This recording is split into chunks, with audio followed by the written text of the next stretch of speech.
Jika kamu seorang ibu hamil atau sedang merencanakan kehamilan, jangan pernah abaikan video ini, karena ada satu vitamin yang bisa menjadi pembeda antara kehamilan yang sehat dan komplikasi berbahaya yang mengancam nyawa, namanya vitamin D. Saya akan ceritakan sebuah kisah nyata tentang seorang ibu yang hampir kehilangan nyawanya karena preeklamsia dan bagaimana vitamin D seharusnya bisa menjadi tameng perlindungan.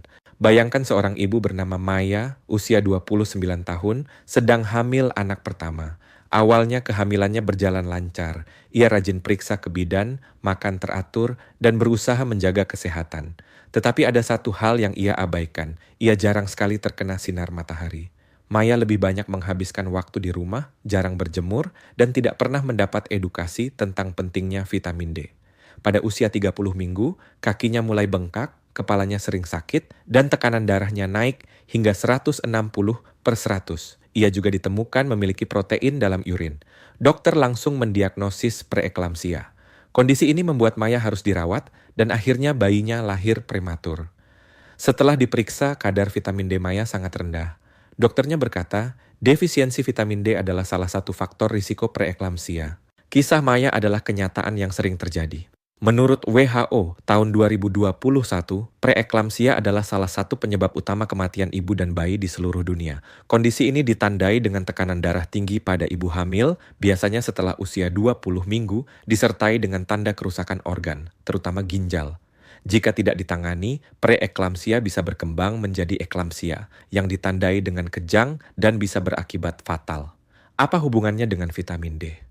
Selama bertahun-tahun, vitamin D hanya dianggap penting untuk tulang. Tetapi penelitian terbaru menunjukkan peran penting vitamin D dalam kehamilan, terutama dalam mencegah preeklamsia. Vitamin D membantu mengatur sistem kekebalan tubuh ibu agar bisa menerima janin, yang sebenarnya membawa setengah materi genetik dari ayah.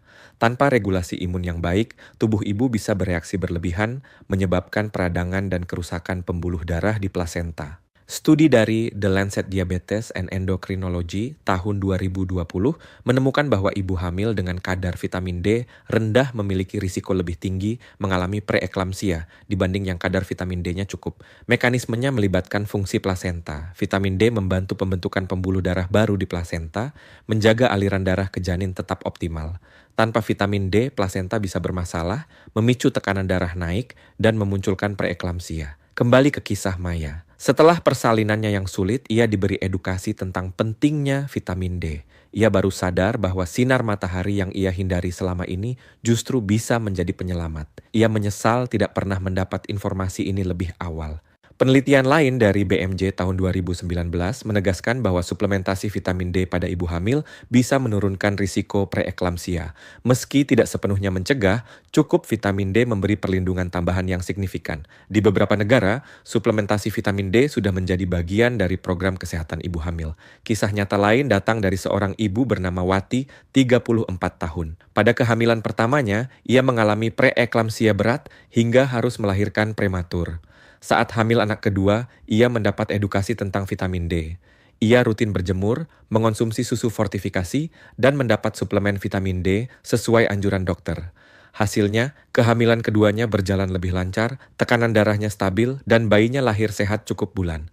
Wati berkata, ternyata vitamin D sederhana, tapi bisa membuat perbedaan besar. Kontroversi muncul karena sebagian orang masih menganggap vitamin D tidak penting di negara tropis. Mereka berpikir sinar matahari melimpah, jadi semua orang pasti cukup vitamin D. Faktanya, banyak ibu hamil justru defisiensi karena jarang berjemur, memakai pakaian tertutup, atau menghindari sinar matahari karena alasan kecantikan. Menurut penelitian dari Journal of Clinical Endocrinology and Metabolism tahun 2020, defisiensi vitamin D pada ibu hamil sangat umum, bahkan di daerah tropis, termasuk Asia Tenggara. ACOG, American College of Obstetricians and Gynecologists, tahun 2020 merekomendasikan ibu hamil untuk mengonsumsi setidaknya 600 IU vitamin D per hari. Pada ibu yang kadar vitamin D-nya sangat rendah, dokter bisa memberikan dosis lebih tinggi. Suplementasi ini terbukti aman dan bermanfaat untuk mengurangi risiko komplikasi kehamilan, termasuk preeklamsia. Namun, vitamin D tidak boleh dikonsumsi sembarangan. Karena larut dalam lemak, vitamin D bisa menumpuk jika dosisnya berlebihan. BMJ tahun 2019 memperingatkan bahwa konsumsi vitamin D dosis tinggi tanpa pengawasan medis bisa menyebabkan hiperkalsemia, yaitu kadar kalsium darah terlalu tinggi yang bisa merusak ginjal dan jantung. Kembali ke pertanyaan utama, apakah vitamin D bisa mencegah preeklamsia? Jawabannya adalah iya, dalam arti memberi perlindungan tambahan yang penting. Vitamin D bukan jaminan mutlak, tetapi defisiensinya terbukti meningkatkan risiko. Dengan kadar vitamin D cukup, sistem imun ibu lebih seimbang, plasenta lebih sehat, dan tekanan darah lebih stabil. Kembali pada kisah Maya dan Wati, perbedaan keduanya memberi pelajaran besar. Maya yang kekurangan vitamin D mengalami preeklamsia dan bayi lahir prematur. Wati yang mendapat cukup vitamin D bisa melewati kehamilan dengan lebih sehat. Pesan pentingnya adalah jangan abaikan vitamin D saat hamil. Jangan hanya fokus pada asam folat dan zat besi, tetapi pastikan juga kebutuhan vitamin D terpenuhi. Caranya sederhana, rajin berjemur di pagi hari, konsumsi makanan sumber vitamin D seperti ikan berlemak dan telur, dan jika perlu, gunakan suplemen sesuai anjuran dokter. Vitamin D bukan hanya vitamin tulang, tetapi juga vitamin kehamilan yang bisa melindungi ibu dan bayi dari komplikasi berbahaya seperti preeklamsia. Edukasi tentang vitamin D harus menjadi bagian penting dari program kesehatan ibu hamil karena dampaknya bisa menyelamatkan 2 nyawa sekaligus.